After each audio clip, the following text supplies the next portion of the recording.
have with our Cambridge community, and we're delighted that you're all here to be part of it. So before we start, I just want to go over the arrangements for the Q&A. We've turned off participant microphones and cameras for this session.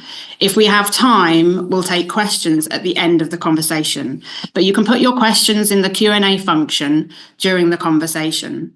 Please add the name of the panelist your question is for. And remember, you can also like the question to join. They'll also a little bit more, them all giving up their time to join us today and to share their valuable perspectives with us. For our conversation we have for international legislation, advocating the conversation. Our school leader is Luis Solero. Our teacher is Federico.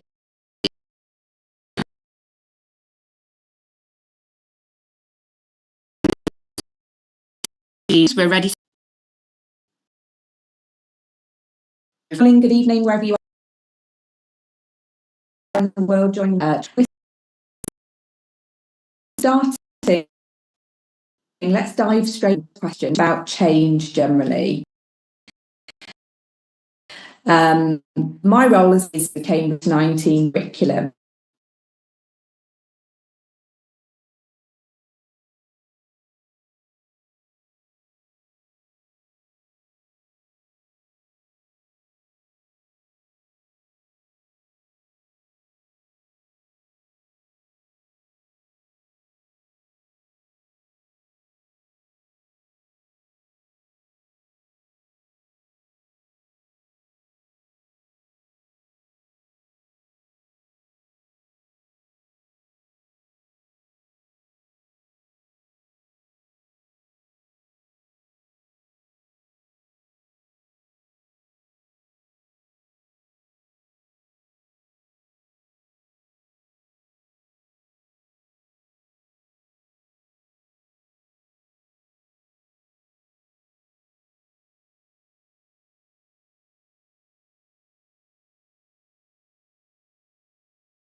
A little bit more and tell us about who you are in the world at the beginning of your answers. I'd invite and like to go to Luis first, our school leader on the panel. So Luis, can you tell us a little bit about how your students seem to be feeling about the rapidly changing world? Do you think they're feeling positive or negative about this? And are there any topics that they feel most strongly about? Are you seeing that they really want to learn to cope in it, or are they looking to really influence and change things? Let's hand over to you. Thank you. Thank you very much for your question.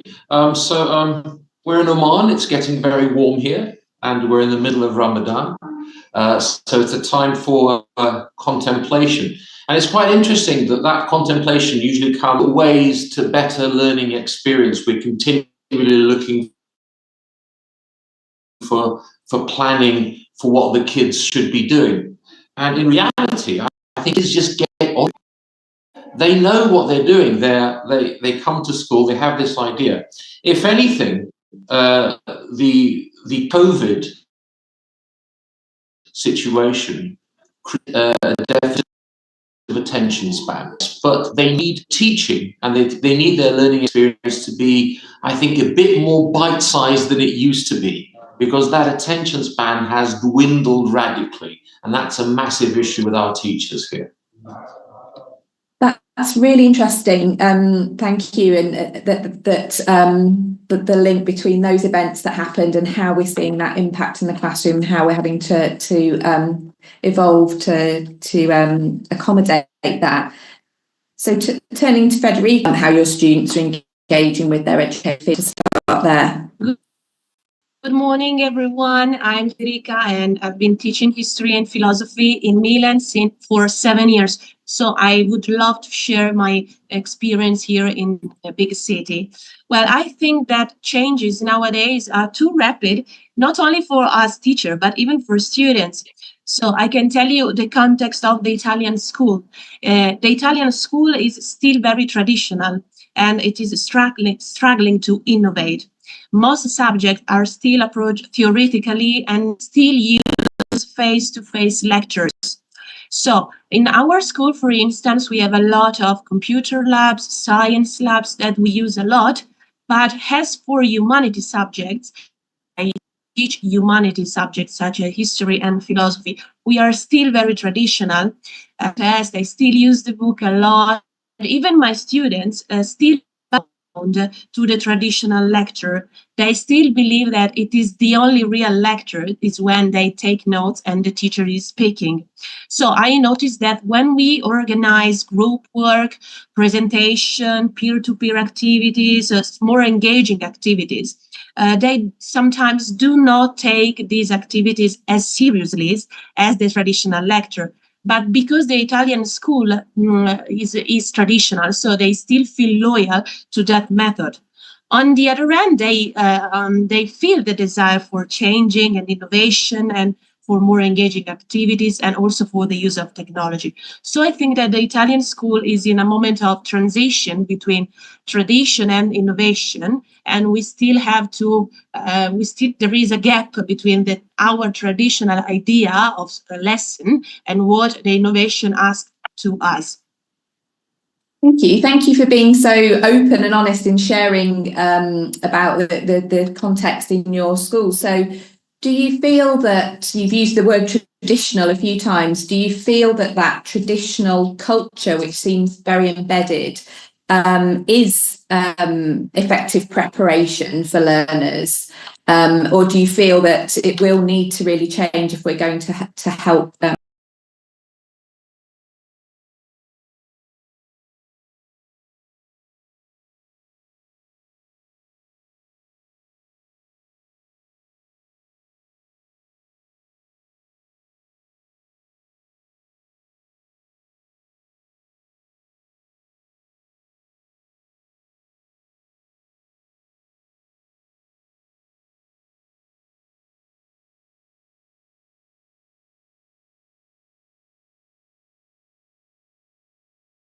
Learners for the future?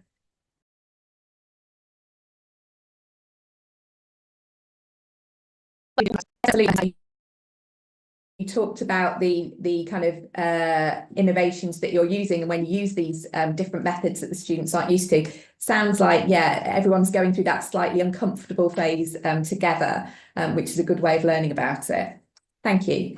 So we're going to turn to our learner on the panel now, Navia, and it would be great to hear from you about your relationship to this session. And I wonder also if you have some points in common with what our other speakers have answered.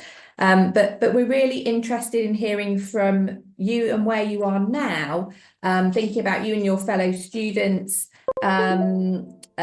And looking back, I know you were recently at school. How did you see your education serving you at university and beyond? Thank you. Hi, I'm Navya. I'm a first-year management student at University of Warwick. I very recently completed my Cambridge International ASMA levels from SVK and Shivi Park International School in Mumbai. And I am honored to be here today and kind of bring that student perspective to the table. So in the sense of the timeline, I think if you would have asked me the same question a couple of years ago, I would have given a very well rehearsed linear answer that school leads to university, university leads to a career, and then you're set. But I think because we are living in a world where, jobs are changing, even when people are not changing, I think my peers and I have quickly understood that education no longer is that one-time transaction, but it's more of an ongoing subscription to actually adaptability. So while we might know what we are preparing or working towards, we do not know what's going to we're going to go eventually. So I think it's just about learning in the process.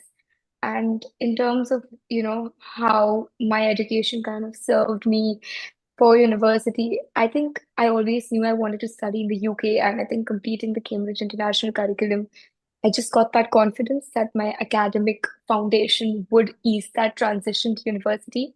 And I can tell you, 6 months into my time at Warwick, the pedagogy is similar, focused on independent thought and analytical skills, which I have honed through the A-level curriculum. University has challenged me to apply those skills in unexpected ways, not the way I actually learned in school. Because I can tell you right now, group projects test patience more than teamwork. In school, I was told that it's always about teamwork. So definitely a lot about how, back at school, I always felt that education is an education is an exercise in just accumulating how many Shakespeare you learn, or how many algebraic equations could you solve. But looking back, I think the real lesson was not in the content itself, but in just learning how to learn, thinking critically, adapting quickly, and being curious even when the answers aren't obvious. So yeah, thank you. That's a great answer, thank you. Because I'm director of curriculum, I'm really interested in what subjects you were studying at A level. Yeah, so I did a business, psychology, English literature, and mathematics, and English language at AS level. Right, that's a really interesting combination. I don't think you get many people that do maths and English literature, so that's probably given you a broad foundation for your study. And you spoke really eloquently